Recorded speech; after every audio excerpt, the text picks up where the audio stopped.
Let us continue our talk on the systemic circuit. By now, you should know the various components of the systemic circuit. But just to review, to remind you, the systemic circuit consists of aorta, arteries, arterioles, capillaries, venules, veins, and the vena cava. This all represent the systemic circuit. So the blood is flowing from aorta to the veins and then into the right atrium. Now, let's ask ourselves some simple questions about the systemic circuit.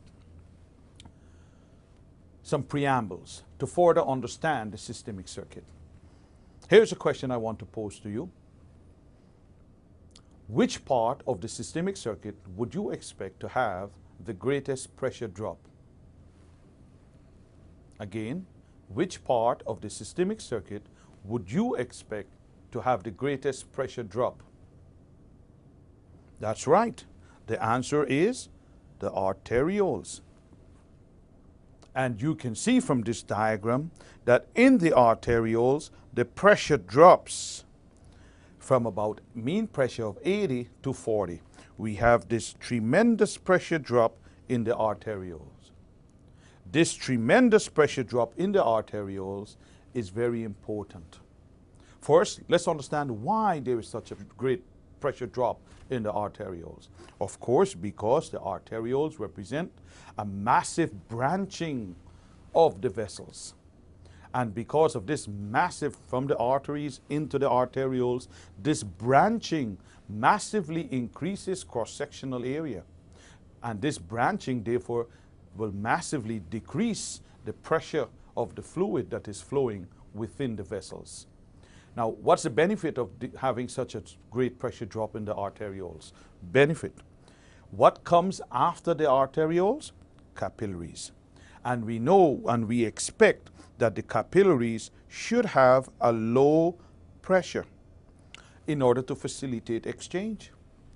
So here's the body designing the system to allow the flow, when it reaches the capillaries, to be in a low pressure environment, and therefore facilitate the filtration and the exchange that are necessary in the capillaries.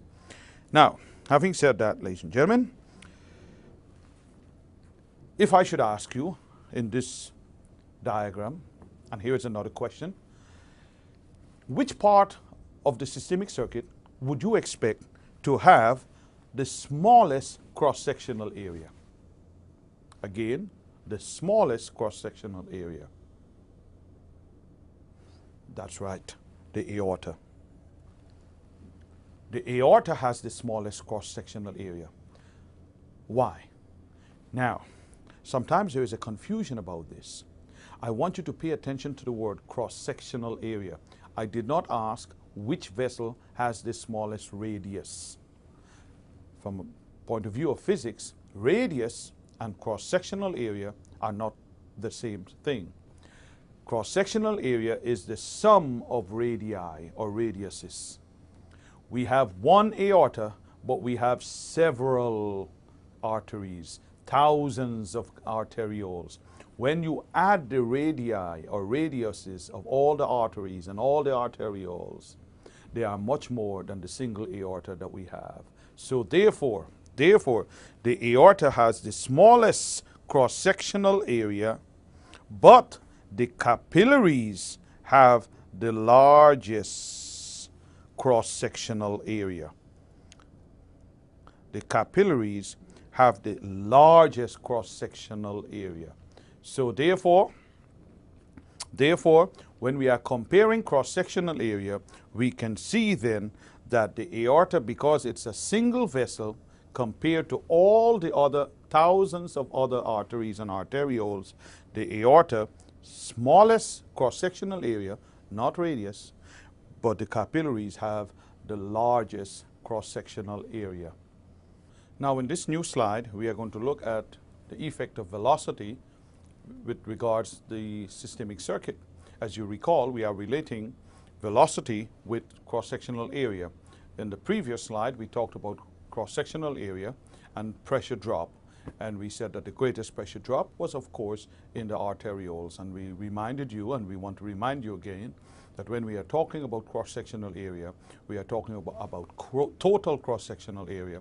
We are talking about adding the radiuses or radii of all of the various vessels. And of course, we have thousands of arteries. Now, velocity. We say that velocity is inverse to cross-sectional area. Cross-sectional area. So therefore, wherever we in the system, in the circuit, we have the greatest cross-sectional area, we are going to have the lowest velocity. Can you tell me where would you expect this to happen? Where we would have the sum total greatest cross-sectional area, and where will we have, therefore, because of that, the lowest velocity? Well, of course, you are right. The answer is the capillaries. We have already decided that the capillaries have the greatest cross-sectional area, and this explains why they have the lowest velocity. And quite naturally, the same logic applies to the aorta having the highest velocity. And having the highest velocity because it has the smallest sum cross-sectional area.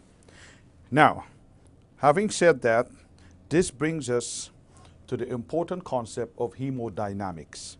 And to introduce hemodynamics, let's understand the distribution of volume in the body. In this slide, we want to let you know that the largest volume in the system is found in the systemic veins.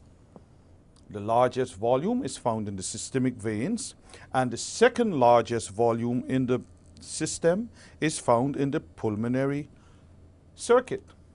And there's a reason for this, and the reason for this has to do with one word: compliance. When we compare the compliance in the veins with the compliance in the lung, we can say that the compliance in the veins in total is greater than the compliance in the lung, but they both have very high compliance. And this explains why the lung, because of its compliance, is able to maintain blood pressure even as we introduce flow into it, and we'll talk more about that later on. But for this time being, I want you to be appreciative of the fact that the largest blood volume is stored and found in the veins, and the second largest blood volume is found in the pulmonary vessels.